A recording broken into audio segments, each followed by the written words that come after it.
This is the Spurscast with your host, Paul Garcia. And welcome back to another episode of the Spurscast. In today's episode, I'll be joined by Project Spurs writers Benjamin Bornstein and Collin Reid. Today, we'll be breaking down the Spurs' last two games against the Atlanta Hawks and New Orleans Pelicans. And from there, we'll have an early draft discussion. Let's go ahead and jump right into this episode with Collin and Ben. Ben, how are you doing? I am fantastic, sir. How are you? I'm doing very well. Collin, how are you doing? I'm doing pretty good. I guess my big question is, are we going to be breaking down the games, or are the games going to be breaking us down? Because that's how it's feeling after 14. Man, we haven't got to that losing streak yet, so we'll get there though. Oh God! All right, guys. So let's first, before we so obviously, we have Ben on this episode. We really want. I know it's only December, but the Spurs' season is not going according to plan. According to I don't know that they were supposed to be back where they were last year, which was in position to have a number one pick again. But it's very early. But we do want to have that early draft discussion here in December with Ben on the podcast. So Collin and I will be sending him some questions. But first, let's talk about the actual Spurs and how they're doing right now. So there hasn't been many games going on, obviously, because of the in-season tournament that's happening right now. And I do want to note that we are recording this on a Tuesday evening. So let's go back to last Thursday. The Spurs are in San Antonio. They're playing the Atlanta Hawks. The Hawks were favored by 6.5. The Spurs led by 15 points. They led them for most of the game until the final 5 minutes. Atlanta takes over. Specifically, Trae Young takes over. He ends up with 45 points and 14 assists on this night. Some very impressive Spurs on this night were Jeremy Sohan, a career-high 33 points, including 18 paint points, 8 rebounds, 6 assists, and he did have 5 turnovers. Victor Wembanyama finishes with 21 points, 12 rebounds, 2 assists, 2 steals, and 4 blocks, and also 2 turnovers. Devin Vassell in his role off the bench lately because of more so health concerns, he scores 25 points off the bench, and then Keldon Johnson also has a double-double with 22 points and 11 rebounds, but the Hawks did win this game by 2. Then on Friday, the Spurs go to New Orleans to play a game on the road. This is Victor Wembanyama's first game that he missed. Nothing too concerning. It was just right hip tightness because he had played in that back-to-back. So they sat him out. He will be available on Wednesday when the team returns to play against Minnesota. The Pels were favored by 13. This was the most that an opponent was favored by against San Antonio this season, especially with Wemby out. And so the Spurs actually battled very well for a half. They were only down by 2 at halftime, but then in the third quarter and fourth quarter, the Pels did take control. They ended up going up by as much as 16. They ended up winning by 15 points. So Vegas said that the Spurs would go 0-2. The Spurs went 0-2. That leads to what Collin mentioned, a 14-game losing streak now. Let's first get Collin, your thoughts on these last 2 games by the Spurs. I thought both of them were games that they could have won at different points. When they were so close through a lot of the game on Friday before that third quarter stretch where they hadn't scored any, I was like, this is the classic break your losing streak kind of game. Your best player is out. The whole scouting report is now just garbage because who they're going to run through and all that kind of stuff is different for the Pelicans than it would have been if Wemby would have played. And I feel like it's natural when the other team's best player is out to take your foot off the gas a little bit. So I was like, I wouldn't be surprised. And through the first 2.5 quarters or so, that was about the way it was. But I feel like we've seen so many times just a complete lack of any sort of offense for a 5-minute stretch, or the other team scores every single basket over a 5-minute stretch. And it's just, they play 38, 43. Wow, bad math. But they play 43 competitive minutes a lot of these games. And it's these 4, 5, 6-minute stretches that really sink them. So the fact that they are able to keep up a majority of the game where they're toe-to-toe with these teams is encouraging. But obviously, you would hope to see execution through the full 48 minutes. The fouling has seemed to be an issue because it's such a big disparity. They're fouling a lot and they're not getting a lot of foul calls. It's just, I think both of these games were a little bit hard in that respect. And then obviously they're playing someone like Trae Young, who's going to be so good at drawing those fouls. The other thing is that Wemby stat line kind of brings me to, David Robinson was the last player who officially recorded a quadruple double. And I think Wemby, if you had to place a bet on who is the next NBA player to do it, he is the one that I think would be most likely to do it. And also the next 5x5. So that's exciting because I think there's going to be lots of times where it's a random night against some, middling team in February, years down the line. But he could still have this opportunity to have like a quadruple double that night or a 5x5. So exciting basketball for us in the future, but yeah, a little bit difficult right now. Ben, what are your thoughts on those two games? I mean, Collin nailed it. It's incredibly frustrating to watch a team execute for as long as they do. I mean, there have been several instances, and Paul, you keep track of this throughout the season. There are instances when the Spurs go up by 15 in a game and they're losing those games. That's the most, I think that would be the most frustrating thing for me. You can't go up 15 points over the course of a game. And I think the thing is, a lot of times they get to that 15-point mark late in the first quarter, early in the second quarter, and they get very comfortable. And I think that's when you get those stretches Collin was talking about, those stretches of 4, 5, 6 minutes where there's no offense because they just figured, oh, well, we're doing everything fine the way it is now. We don't need to work on anything, or we don't need to, there's no sense of urgency. And some of that comes from being a young team. But at some point, like a guy like Keldon Johnson, Zach Collins, Devin Vassell, they have to grab someone by the neck and say, listen, keep your foot on the pedal. We can't keep getting away with this. All right. We haven't gotten away with it, as a matter of fact, once this year. So at some point, that execution has to become full game execution. I think some of it is the coaching staff. They're not calling timeouts at the right moments. They're not making their subs. The rotations aren't quite there. And, I'm a bit on the bandwagon of the Jeremy Sochan at point guard experiment was fun. It was nice. It was a good idea on paper. It has not been a good idea in practice. Let Tre Jones start. Let him run the offense. Maybe bring Keldon Johnson off the bench, and you have Jeremy Sochan at your 4, or you have him at your 3 even, and you run with kind of a jumbo lineup aside from Tre Jones, and let Wembanyama, Collins, Sochan, Vassell all run together. I think at some point they have to switch something up. Okay, and see that was an interesting one. The Atlanta game, going back to that one, that was the first sign you saw of maybe this could possibly be something with Sochan. The fact that he had that 33, 8 and 6, but like you said, Ben, I mean, just the 5 turnovers too kind of cancels out that 6 assists right there. But from what I saw, and I was telling Collin this before we started recording, it was just really impressive of the way he was kind of taking advantage of his size against a smaller point guard like Trae Young, and getting in the paint, using that pro hop to just quickly get one bounce and then dunk the ball. He had that play where Zach Collins sent him an alley-oop. But the thing is, 2 nights later, it didn't happen again, that way. So obviously, that was like his career high night. So overall, though, when you look at the data, obviously, all the numbers point to that lineup not working. Let's talk about the team now through 19 games. So they are 3-16 as of right now on Tuesday evening. They're last out west. They're on a 14-game losing streak. Not even the worst in the NBA. The Pistons, Detroit Pistons, 17-game losing streak. How can two teams, man, have over double-digit losing streaks? But the Pistons, for the Spurs, I know you feel horrible with this losing streak, but the Pistons are even worse there. Spurs are 28th on offense, 27th on defense. Now, Ben, I want to ask you this question though, because I was trying to figure out, when was the last time we had Ben on here? So it was actually the final preseason game. It had just taken place, so there was 0 regular season games played. So now that you've seen this team through 19 games, what are your thoughts, man? Just like, I don't remember exactly what we said at that time. I know they were just barely trying out this new starting lineup, but just what have been your initial thoughts just now that you've seen 19 games since we last spoke to you? Tre Jones is your point guard. He should be your starting point guard. Stop trying to make fetch happen. Okay. Stop trying to, make Jeremy Sochan happen at point guard. It was a nice experiment. Yes, it probably taught him quite a bit about how guys move at other positions, and probably how he can move once you move him back to, 3 or 4, depending on where you want to put him. But, this has to, at some point you have to say, we're not trying to tank. We can't do this again this year. These fans might actually kill us if we're actively tanking. And I don't think they're actively trying to tank. But with some of these lineups and some of these rotations, I'm not so sure.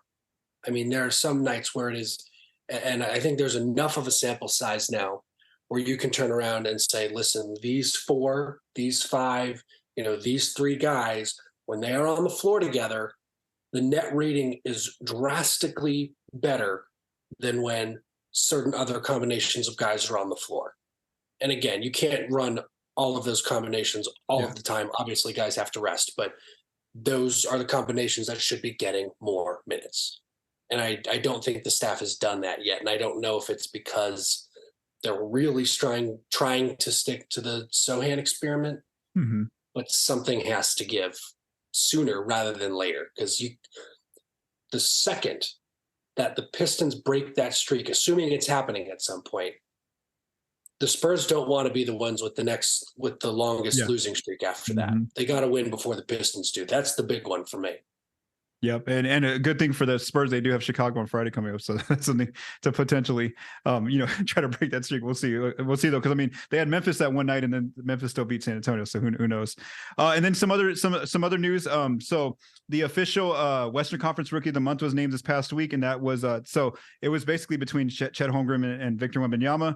Wemby had the better stats in most areas in terms of like production stats, points, rebounds, assists, those kind of areas, but shooting percentages, efficiency was definitely Chet had the advantage there. And then also team wins. I think Victor was like 1-13 in November, or in October, November. And then or 2-13, something like that. It was a low record. And then Chet obviously is on a very good team with OKC. So his record was like 12-6 or something like that. So Chet ended up getting the award for this past month of October, November Rookie of the Month for the Western Conference. And then in some injury news, despite the Spurs being off for 4 straight days, they turned in their injury report on Tuesday afternoon, and it actually has 2 players I was surprised to see on here. So Zach Collins is now probable to play at Minnesota with a left thumb sprain. So I wonder if that's something that happened in between these practices that the team's been off.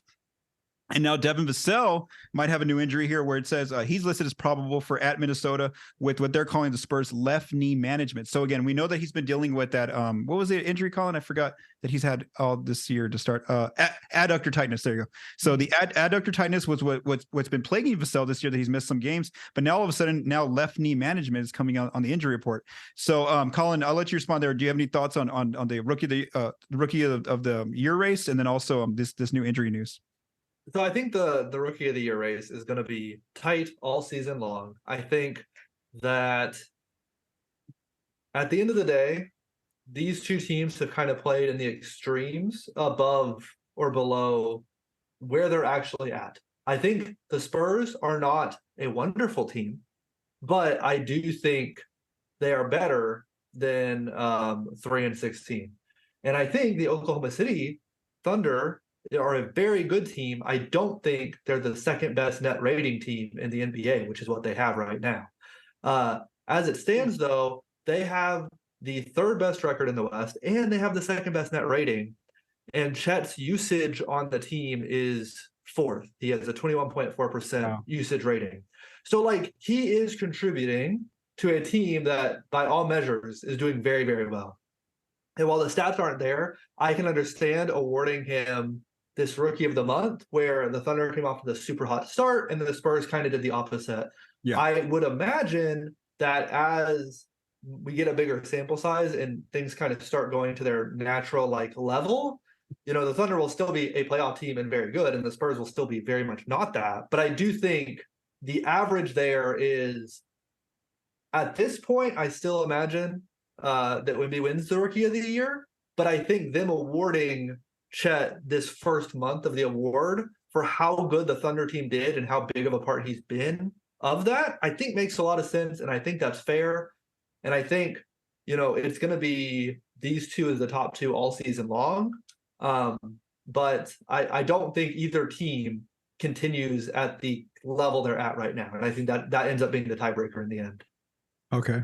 Ben, did you have any thoughts there on either the Rookie of the Year race, or if not, those new injuries for Collins and yeah, I'm of the mindset, and I tweeted this out the other day, and I had a lot of people, well, not a lot, I had a fair amount of people attacking me. I seem to have a lot more people agree, but I would argue that Chet Holmgren is not a rookie. Mm-hmm. And, my argument was he spent an entire year on an NBA bench. He's working, he's playing with professionals, or, other guys in the league. And then, there were a few people who argued, well, Victor Wembanyama has been playing professionally for 3 years. I'm like, yes, but he hasn't been playing an NBA schedule, which is much different. And on top of that, I mean, you have this kind of argument goes back to Blake Griffin winning, to Ben Simmons winning. Mm-hmm. Ben Simmons most recently winning it over Donovan Mitchell. Blake Griffin winning it a season after he was drafted by the Clippers. He sat out. I think his was a knee issue. But I mean, I would argue that, getting NBA coaching for an entire year and getting to be around your teammates for a year is an advantage. You have institutional knowledge that you did not have a year ago that rookies don't possess. Having said that,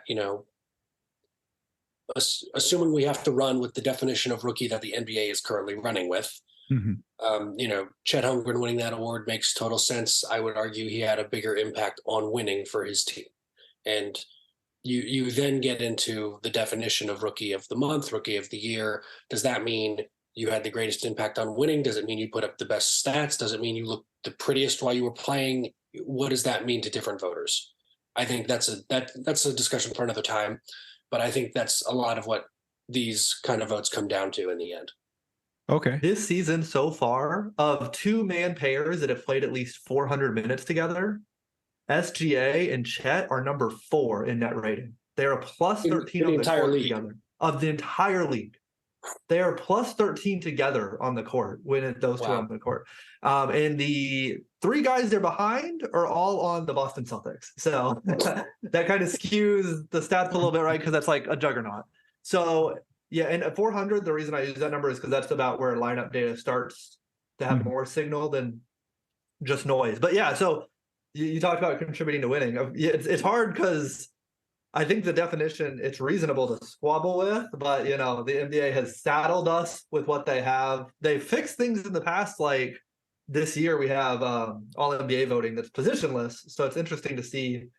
In the past when this happened, Joel Embiid was going up against, was it Malcolm Brogdon that year? And, no one's going to be sitting there going Malcolm Brogdon won, but if he didn't win, there's not going to be this huge online outcry, versus Wemby is the best prospect since LeBron James. So, I could see things maybe becoming a discussion if it does end up being Chet that wins it in the end, where maybe that does get fixed in the next CBA because there's finally someone who can champion the cause that kind of has more of a social media pull. Okay, so yeah, and then did either of you have any comments regarding Vassell? The fact that the Spurs have been very cautious with him since bringing him back from injury, where he's been coming off the bench, and then all of a sudden there's this new left knee management that they're looking at with this return to Minnesota. I think so. It was probable, right? Was what he's probable. He might play. Yeah. Mm-hmm. So I think Kevin Pelton at one point recently went through and looked at everyone who is questionable, doubtful, and probable, and apparently those are actually really spot on. It's doubtful is literally 50-50, questionable is almost never plays, and probable is. So the fact that he is probable, I think, is more of just they're planning on playing him, but for whatever reason they have behind the scenes, they have an inkling of a doubt of whether or not he'll play, and they're just trying to CYA for league reporting stuff. Okay. If he is probable on this, that's my take on it. Okay.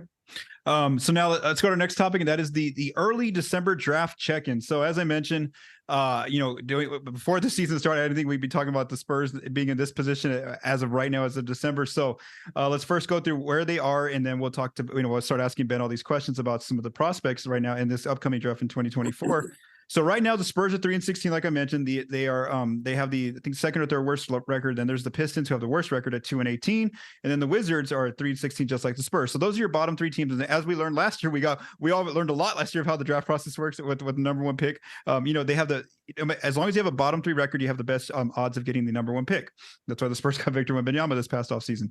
And so so we're now through 20 games basically at this point. So there is a lot of season left to be played. I do want to say that there's 77% of the season left to be played for San Antonio.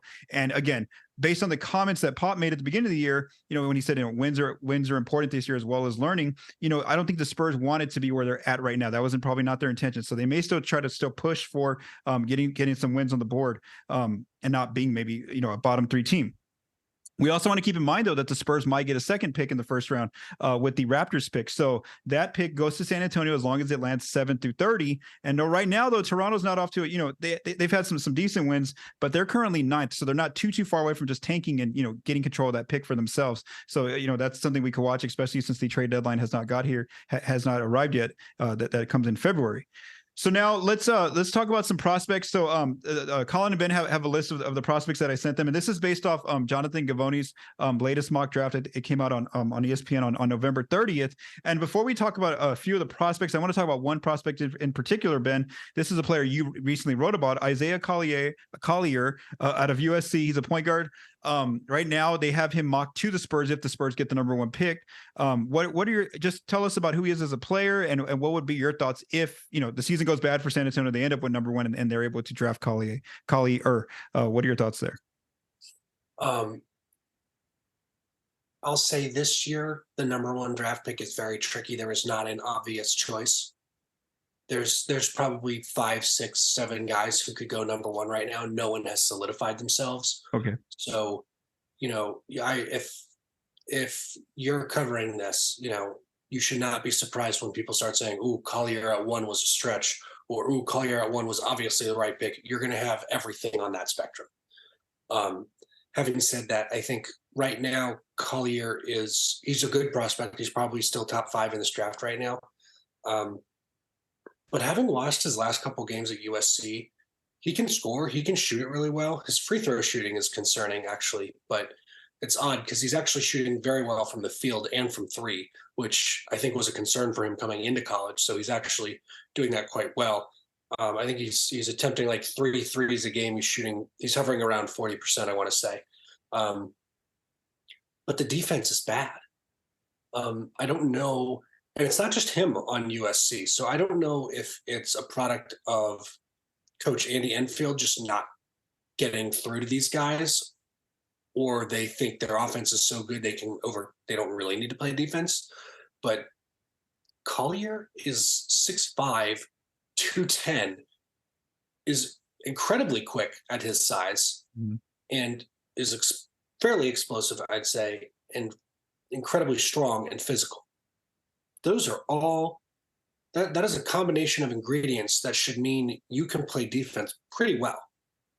And especially in college where like the defensive rating is kind of wonky compared to the NBA, where, if you're in the NBA, a team defensive rating of like 106 right now is, I think, best in the league.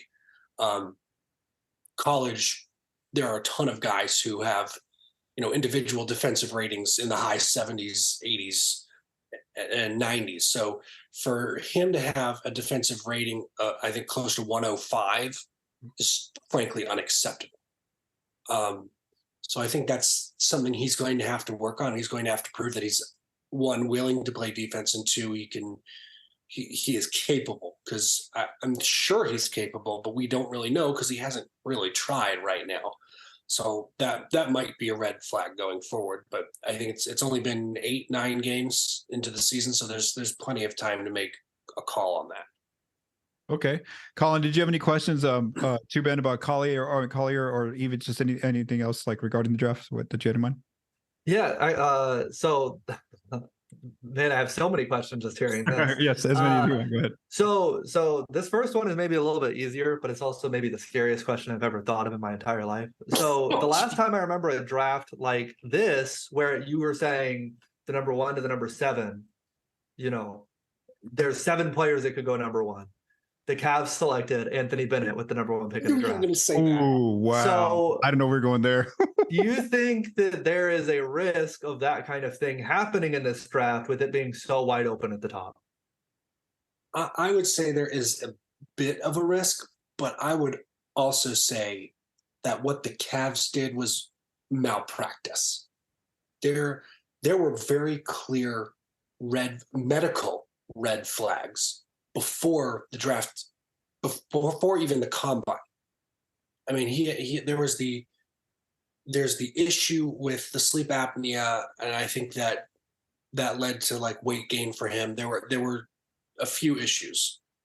So what the Cavs did was actual malpractice in my book. especially because I can't remember how good that UNLV team was that year, if they were good at all. So, and I think now the scouting has gotten so much better, and people really pay attention to these things, and they actually pay attention at the combine, and they're doing all of these workouts before everything else. I would say there's always, I mean, there's really always that risk in every draft, Mhm. but I would say it's probably a little less in this one, but it is the range of who can go one is probably the same, I would say, and it's just as much of a mystery. In fact, I should look that draft up because I can't even tell you, because that was the Victor Oladipo draft, I think, if I'm not mistaken. Yeah, Victor Oladipo to the Magic at 2, Otto Porter at 3, Cody Zeller at 4, Alex Len at 5, Nerlens Noel at 6. But I would say, and like hindsight being 2020, right? You look back at those first 6, 7 guys, and you're thinking, why would any of those guys go top 7? I mean, maybe Victor Oladipo, even with the injuries, but the majority of those guys are role players. Yes. Mm-hmm. And then Anthony Bennett didn't even make it. I don't think he even made it to his second contract. So you're talking about, I mean, the 8th guy, Michael Carter Williams won Rookie of the Year, and he was picked 11th. This was the Giannis draft at 15. Giannis was 15 in this draft. All right. I can go naming a bunch of guys on here. I think Gobert was 29. Gobert was 27 in this draft. So I think that kind of gives you an idea and tells you a little bit of how much scouting has improved and how much, front offices realize, okay, this guy fits a need for us better. Because there were a bunch of dudes between Giannis and Rudy Gobert. If I told you their name, you would have said, "Oh, I forgot about him." Guaranteed.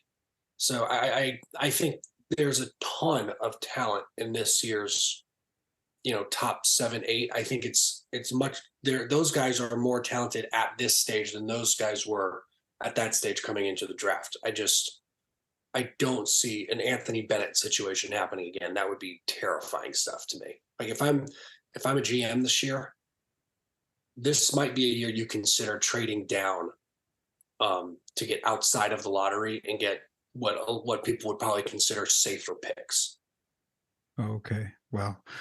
So I wanted to ask you this, Ben. Do you have the list that I sent you in front of you? If not, I can read the names off of the players. Yeah, I've got you. You just kind of want to do a quick little brief summary, just I guess players, not all of them, but just in the top 10, who kind of interests you? If this, if the Spurs have a top, if it looks like they're going to have a top 10 pick, just kind of just give us a little bit of information in terms of who do you think really piques your interest there out of these 10 players in the top 10 that Gavoni has? Well, we already talked about Collier. Mm-hmm. I like Stephon Castle out of UConn, but he's been injured, so we haven't really gotten to see him play a whole lot. Okay. He's supposed to come back in the next week or so, I want to say. So when he gets some games under his belt, I'm really curious to see how he looks. He's a freshman. He was a 5-star recruit, 6'6", has great size, can play off ball. I think he plays a little bit of point guard too, can handle it a little bit, so that's a nice option. I was high on Donovan Clingan last year. I've cooled off a little bit only because, he's 7'2", he's 280, but he moves fairly well at his size and weight. He's a drop coverage guy at, 10 times out of 10, but he's so large and he has such a big wingspan that he can cover the ground if need be. He's not as fast as Wemby. I mean, he weighs a lot more than Wemby. He's probably, I think he's 60 pounds heavier than Wemby.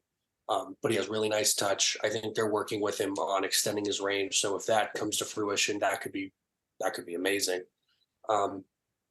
So he kind of interests me. He doesn't put up gaudy stats or he doesn't put up sexy stat lines, but he impacts the game in a lot of other ways. He, if you did if you were counting tips, altered shots, things like that, he would look amazing. And frankly, when you can play zone in college and you can stick a 7'2" guy in front of the rim, you're not really getting a whole lot at the rim. So I like him a lot. Guys playing with G League Ignite right now, Ron Holland, 6'6", projects as maybe a small forward or a smaller power forward. super explosive athlete, phenomenal, and a phenomenal athlete, period. He only has one speed right now, and it is full speed ahead. So if they can work with him on, controlling pace of the game, or controlling his pace of the game, at least, I think that'll go a long way. Kind of someone I was tweeting back and forth with someone actually earlier about Modest Buzelis. He's like 6'9", 6'10". He actually handles the ball fairly well, but he's pretty skinny. He would have to put on some weight. He's gotten bumped around in the few games I've watched him. He's easily bumped off his spot. So if he can put on some weight, gain some strength, I think he'll be all right. He's got to get a bit of a lower center of gravity, but he's a solid shooter. I think he has to be a little bit more of a consistent shooter, but he should be a good shooter down the road. So that's kind of an intriguing player. And I think one more guy I'll talk about is Jacoby Walter out of Baylor, because I don't know how they do it, but Baylor just churns out excellent guards. Jacoby Walter, 6'5", defensive menace, moves really well. It's funny, he's probably stronger and a little thicker than Keontae George, but he has like a similar green light, and they're just like, go and shoot it, man. We need you to score points, do something. And it's working out for them so far. But with Walter, he's probably not as good a shooter as Keontae George was at that stage, but he does a lot of other things really well. Again, he's physical, he's strong, he can pound you a little bit, and he's a solid shooter. So I like him too. If Spurs don't end up with 1, 2, or 3 somehow, and they miss out on a Collier, or they miss out on another guard that maybe they were looking for. But I like him a lot. And you actually have a guy listed here who's mocked in the first round now, who a lot of people did not think he would be a one and done this year. Kentucky's Reid Shepherd. It's funny because he's coming off the bench because he's playing. I don't think it's an exaggeration, but I think he's playing with 3 other 5-star point guards. And Coach Cal in Kentucky have to figure out how to use all these dudes. And they don't even have all of their big men. They have 3 7-footers, and I think maybe one of them is available right now. So it's kind of nuts. But when Reid Shepherd is on the floor, he controls the game so well. He's a great shooter. I think he's shooting 60% from 3 right now. Granted, I don't know if it's on huge volume. I don't think it's on huge volume, but still, almost 10 games into the season, and you're shooting at that clip from 3. That's very good. He doesn't turn the ball over very much. He's just, and he comes from pedigree. I mean, his dad played at Kentucky, and his mom played college basketball too. So he knows a thing or two about the game. He's 6'4". He's got good size. I like him. I think if he ends up where he's mocked right now, I think it's like 25 or 27. I think that might be a steal, assuming he continues to play the way he has this season. And they've basically had him coming off the bench, which is crazy because it feels to me like there are times where he completely outplays DJ Wagner. He completely outplays Rob Dillingham. And he just looks good with whatever unit is on the floor. He makes other guys look good. So I really like him. Okay. Yeah. Thank you for going for a rundown there. Collin, what's your next question for Ben? Yeah. So actually there's so much information coming at us. I'm learning so much. So first of all, yeah, this is the idea of one, like a guy who has one speed, like full steam ahead. Like there's something about that. I don't know fit. I don't know any of that. But when you tell me that, and then my brain thinks, get that guy in a room with Manu, who can teach him how to be shifty, a little bit tricky. And I'm like, oh, that sounds really cool. But my other comment was, you mentioned Gobert went 27 in 2015. Do we know who went 1 pick before him? Oh, before him? It was Nikola for the Spurs. Milutinov. No. Hold on. Rudy Gobert was 2013 draft. 2013. Why did I go to 2015? Okay, anyway. That was Andre Roberson was picked before him. Oh, wow. Okay. I mean, Andre Roberson was good for a couple of years. Spurs had the pick after. Do you know who they picked after Gobert? It was a player who never came over. Was it people are still salty about it. Oh, Adam Honga? No. Patty LaLanne? No. No, he came over. Oh, did he? Oh. Konami Latino. Oh, Sasha Dangubic? No. No, okay, I don't know. I forgot. I'm out. All the Euros. I forgot all the Euros. So, who? Oh, three names. He's got 3 names. Oh no, I'm so mess. Okay, Livio Jean Charles. That was weird. Yes. Livio Jean Charles, yeah, because they ended up waiving him. He was on a first round. He even had a contract, a salary. I remember because I wrote that up and I did my cap sheet, with him. That was Livio Jean Charles, yeah. Yeah. Oh man. Okay, Good so times. for my real question, because I have there, like I said, there's so much in my brain. I figured this is the quickest way to get it. So we're a little hypothetical. We're at the end of June, and you are the final decision maker for the Spurs in the draft. And like assuming it is the way it is right now, where the Spurs get one top 5 pick of their own and they get a top 10 pick from the Raptors. Mm-hmm. So 2 questions. One, what's your draft strategy? Is it like fit or is it best available? And then second, who are you putting on your big board to like fit best around this core of like Wemby and Devin that we like know that is at the top of the draft? Good question. I would say in a draft like this, where you potentially have 7 guys who can be number 1, you go for fit with your top 3 pick, especially because I mean there are always going to be people who say, "Oh, that's a terrible pick. I can't believe they did that." But this is a year where there's not really going to be that many. There can't be that many wrong answers. It's not like last year where if you don't pick Wembanyama, you are the biggest idiot in the room and you deserve to get fired. There's no guy like that in this draft. There's a lot of raw talent. There's a lot of, I would say, there's a lot of guys who probably are going to need some time, even if they're drafted top 5. And I would even argue that the guys who were drafted later might get playing time sooner because they're going to better teams who can afford to integrate them when they want. Having said that, I think for the Spurs, they need another point guard they can trust, who can very clearly run the offense, a guy who will play make for others, but who will play make for himself. For me, right now at least, it's Collier. I say that with an asterisk because I really don't like his defense, and the Spurs do need somebody who can defend or who is willing to defend. So I say that with a grain of salt. Mostly because for me, he's the point guard that fits best here. And I frankly haven't watched any of Nikola Topic, he's like a 6'6" point guard. People are talking about. He's playing overseas right now. I haven't watched any of him, so I cannot speak on him at all. I think he's supposed to be a top 10 guy right now. That's how he's mocked. So, if I get a chance to watch some of the stuff and get a look, maybe that might change my mind. But I think right now Collier with that top 5 pick, and then if you're talking about the Raptors pick somewhere between 7 and 11 or 7 and 12. For me, a guy like Justin Edwards out of Kentucky. Now Edwards missed the first few games of the season, but he's like a 6'8" guy who does just a little bit of everything, and he'll defend. So you're just giving Wembanyama kind of another weapon there. There's a guy who can shoot it, and I think he can create for himself a little bit. It's just another versatile piece, similar to Sohan, because his shot is probably farther along than Sohan's was at this point. So those are probably the 2 guys I would target with those 2 picks. Again, I mean, we're talking on December 5th.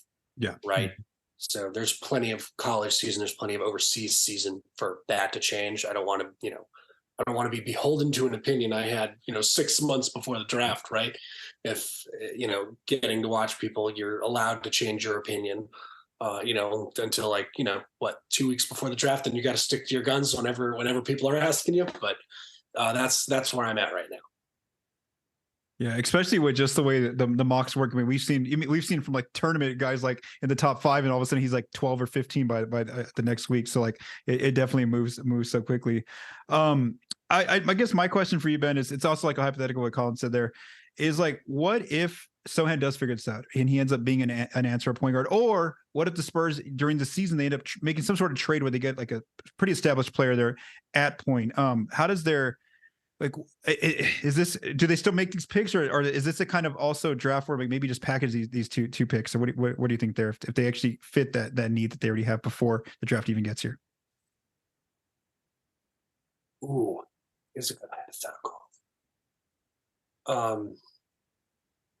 I mean, if I had my way, I would just have both Jones brothers and call it a day. But alas, that is not going to happen, probably, unless I speak it into existence. But I think if the Spurs go out and if things just start clicking for Sohan, I mean, I will be the first one to tell you I am ecstatic, fantastic. I love that. Great. That means you now get to play more size at the point guard, and you get to mess with other people's lineups and rosters. They really have to think about how they're going to guard you now, which is great. Or if the Sohan experiment doesn't work out and they do go out and get an established, or when you say an established player, you saying an established point guard? That's a tough question there, because I mean, to get like an someone like, I would say good is they have to put one of their young players in this, probably in a trade, to figure that out. But again, I don't know if they want to do that in year one of Wemby. I think they might still wait on that. So again, I'm thinking more like what you said, almost like a Tyus Jones. It's like a veteran player who's gonna maybe not wow you, but he's gonna be a very good solid foundation there as a point guard for the team. Yeah. Okay. So, I mean, assuming they go out and they get a point guard, I would say, yeah, priorities probably change. And it's funny because I mean they do have other point guards on the team, but they clearly don't like Devontae Graham that much. He doesn't get a lot of run. Malachi Branham and Blake Wesley. Oh my God, I almost blanked on his name. Blake Wesley have not quite impressed. Yeah, he's in Austin. He's in Austin right now. As of tomorrow, he's in Austin for that Minnesota game. And I would say Malachi Branham is probably more of a 2. Yeah, he's playing more 2 this year. Mm-hmm. So if they go out and they get a guy that they like, and he's a point guard, they can trust him. You can keep Trey Jones coming off the bench. I would say go out and get versatile wings. Okay. And maybe what I would do is I would start targeting Justin Edwards earlier, maybe if his play continues to improve. Or you could get crazy and go full Twin Towers and get Donovan Clingan and say, we'll let Wembanyama go guard guys out on the perimeter. Clingan can guard true post guys or, non-offensive guys like Rudy Gobert, and call it a day. But I mean, if you're the Spurs, you probably want more versatility. I don't know that you necessarily want another 7+ footer, especially if you really like Dominic Barlow, who's been playing incredibly well in Austin. At some point they're going to have to bring him up, or they're going to have to let him loose, and someone else is going to be very happy with him. I think he's played tremendously in Austin this year, and he's going to deserve a call up next year and be a permanent member of the San Antonio Spurs. So knowing that, you may not necessarily need to go out and get another big, especially because Barlow is a very mobile and agile big who moves well. So getting a guy like Clingan who doesn't necessarily move well may not help you. But getting a guy like Justin Edwards at 6'8", who does a lot of things really well, would be super helpful. Maybe a guy like you had him listed here. Actually, I really like the name. Zachary Rissa-Share, I think is how you say his name. An interesting prospect. Again, I haven't watched a lot of him, but from what I've seen and from what I hear, he could be really nice. I think he's a bit raw as well, but that's kind of a lot of this draft class. So that might be someone worth looking into. And then a modest Buzelis. It's kind of, you can play him as small forward, or he'll be kind of a jumbo small forward, or he'll be power forward, and he'll move well. And that would be how I work that hypothetical. Okay. Collin, did you have any last draft questions for Ben? Yes. This is a draft retrospective question, maybe. Just as we look, and it's about 2 perimeter players on defense. You have watched these players from before they came into the league, and they're on the Spurs now. And this is kind of just 2 players who I think if they can figure out any sort of thing on defense, it's going to make a big difference in the Spurs. The first is Vassell, who, from my understanding, he was widely regarded as like a big defensive impact on the perimeter coming out of college. And, he's been up and down. He's better this year. Last year was kind of rough. From what you've seen from him versus what you saw in college, is that still something that's developing? Is there something that was there that isn't? Is it just the fact that he has an offensive load maybe now that's bigger than what it was before? Like what are you seeing there that, he had this reputation coming out of college and it's not quite the same now that he's actually in the pros for several years? The part of it is the defense in the NBA is considerably different than college. And a lot of it is because the NBA is also officiated much differently than college. He was a huge shutdown guy in college. And I would also argue that, to your point, the offensive load for him is probably something that gets to him, because when he played at Florida State, Coach Hamilton likes to run 10 or 11 guys deep. None of his guys are playing 30 minutes or more a game. So Devin Vassell he got to rest a ton during games. He would, and he wasn't a huge scorer. Their offense, they spread it around. So I think that's part of it. I think he's still getting used to that. And I also think that the injuries might have slowed him a bit. The injuries, that can mess with your timeline too, because you're used to playing with some guys for so many minutes a game. And, if you're not doing that, if you're coming off the bench now, you're playing with the second unit a little more. You got to get used to guys again. So I think part of it might be that as well. But he was known as a defender coming out of college, and I think he can still get there. But I've also been of the stance that the way the NBA is called and the way that defenses are played, it's very much becoming like the NFL, where they just want to see offense. Nobody wants to see good defensive plays anymore. They want to see guys shooting the crap out of the ball. They want to see guys scoring all over the place. They don't want to, they don't want the game ruined by defense. That's the way it's been called the last few years, I would say, unfortunately. And the other guy I kind of had the same question for, more of, I don't know if he showed any of this in college, is Branham, who I believe his shot will come along to where it was in college, just with development over time. But I do think perimeter defense, especially guarding drives and containing drives, has been a weakness of his. Was there anything that you saw in his game or anything that you've seen so far where you think that could be something he develops, or is that just kind of like one of the weaknesses of him? Maybe that's kind of the way it always has been. I didn't know if it looked any different to you before draft. Yeah, I would say he probably wasn't a defensive guy coming out of college. I mean, his defensive rating in college was 107. And that was with the full season. And I think part of that was because Ohio State just didn't play defense, which is hilarious because they're a Big Ten team, and Big Ten is known for their rock fights, games in the 40s and 50s. But he was on a team that really didn't care to play defense, and I'm not sure he was ever really forced to. And now that I'm thinking about it, I don't think that coach is even there anymore. I think they have a new coach since Brandon was drafted. So that was surely one of the reasons of course, they weren't winning enough in the Big Ten, which I would argue is one of the toughest conferences, top 2 conference in the country. But yeah, I mean, I think it's just something he has to work on. I don't think he's really ever been defensive minded. And I think part of it was also because at Ohio State, they said, just go out and score, man.